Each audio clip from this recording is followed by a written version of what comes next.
Assalamu alaikum to all the mu'mineen. We would like to congratulate everyone for Eid al-Ghadeer, also known as Eid al-Akbar, the greatest Eid. The team of Media USA would like to begin another episode in our podcast series discussing and clarifying some of the doubts about Ghadeer and the status of Imam Ali alayhi salam. So inshallah, today our discussion will surround a question that some people have, which is, why didn't Imam Ali alayhi salam use the events of Ghadeer in his argument? Why didn't he use it as evidence to prove his imamate? So to review this question, we have Brother Mehdi here today to put some things into perspective. So thanks for being here, Brother Mehdi. Eid Mubarak. Eid Mubarak, Brother Hamid. I appreciate the invite. To answer this question, I just want to clarify something within it first, since saying that Imam Ali alayhi salam didn't use the event of Ghadeer as proof would be wrong. This is because Amir al-Mu'mineen has used this event of Ghadeer numerous times as an argument to prove his imamate and vilayat. For example, take the occasion of the Shura Council, which is seen in many books of Sirah. The hadith is in a book by the name of Majmu' az-Zawaid. One thing I'd like to point out is the sanad, chain of narrators of the hadith. Those who make the argument against us of hadith being weak, they have a principle that when a hadith is authentic by its chain of narrators, it's required to accept it and believe in it. Such a hadith is a hujjah in their view, even if it's against the Holy Quran. We, on the other hand, take a look at both the chain of narrators and make sure there is no contradiction with the Holy Quran when reviewing the message of the hadith. So this hadith of Majmu' az-Zawaid, that is considered authentic, says, Imam Ali alayhi salam was on the pulpit surrounded by companions, and he said, I swear by Allah subhanahu wa ta'ala and ask you, who among you have heard Rasulullah in Ghadeer Khum saying, do I not have more right over the believers than themselves? They all said, yes. Then Rasulullah took the hand of Amir al-Mu'mineen and said, Man kuntum mawla fahaza aliyun mawla, or whoever I am master, this Ali is his master. So keep in mind that this hadith is authentic in their view, where Imam Ali alayhi salam uses Rasulullah's message in Ghadeer as a proof for his mastership. It's understood that wali and awla are in the meaning of mastership, not friend, and that Imam Ali alayhi salam has the same right over the believers that Rasulullah had. So here we clearly see in the hadith that Imam Ali did in fact use the events of Ghadeer as an argument. In fact, it's even found in the literature of the Sunni school of thought. Not only that, but the hadith's chain of narrators is classified to be authentic. But there's an interesting thing about this hadith. There was something that the author of Majmu' perhaps didn't think to mention or tried to hide.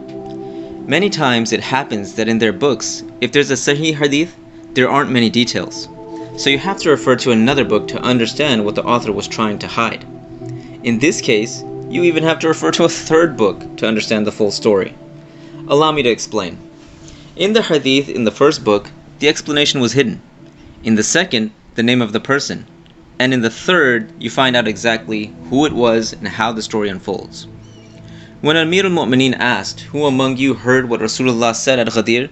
There was one person who didn't speak up and bear witness, meaning he was trying to hide his testimony of Ghadeer, trying to hide that the event took place. If you come toward the second hadith, it's in Hilyatul Awliya, authored by Abu Naim Isfahani. In its 5th volume, page 26, Imam Ali alayhi salam swears by oath, asking who among the companions had heard the utterances from the event of Ghadeer. There were 13 people there, and out of which one didn't bear witness, and the author declined to mention the name of this individual. Now you see how in previous hadith from Majmu', the author didn't mention how one person didn't speak up and hid his testimony of Ghadeer. If you go in more detail, you find in Hilyatul Awliya that one person didn't bear witness of the event. It's still not clear who this was. A lot of times it's written qadha wa qadha, meaning etc., etc., to hide the name of the person or a key detail. So here in our second hadith, Abu Naim Isfahani mentions that one person remained sitting and didn't stand. Imam Ali alayhi salam then asked him, what is stopping you? Did you not bear witness? As an excuse, the man said that he's gotten old and weak and forgotten what happened that day. Whereas this same person would remember pretty strange things if you look into his details. But apparently he forgot this particular event or tried to hide it. After this, you find out what the reality was. Amir al-Mu'mineen immediately prayed for this man to be cursed. He said, "O Allah, if he is a liar, then involve him in some hardship." Then the hadith continues, saying that this person did not die, except that there were white spots on his head, such that even his turban couldn't hide or cover them.